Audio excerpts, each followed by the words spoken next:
حضرت ابو ہریرہ رضی اللہ عنہ روایت کرتے ہیں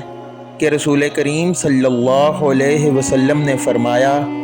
اس ذات کی قسم جس کے ہاتھ میں میری جان ہے، میں نے ارادہ کر لیا تھا کہ میں لکڑیوں کو جمع کرنے کا حکم دوں، پھر نماز کے لیے کہوں، اس کے لیے اذان دی جائے، پھر کسی شخص سے کہوں کہ وہ امامت کرے، اور میں ان لوگوں کی طرف جاؤں جو نماز باجماعت میں حاضر نہیں ہوتے، پھر انہیں ان کے گھروں سمیت جلا دوں۔ اس ذات کی قسم جس کے ہاتھ میں میری جان ہے،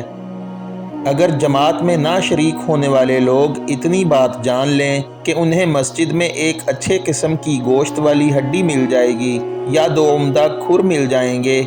تو یہ عشاء کی نماز باجماعت کے لیے مسجد میں ضرور حاضر ہو جائیں۔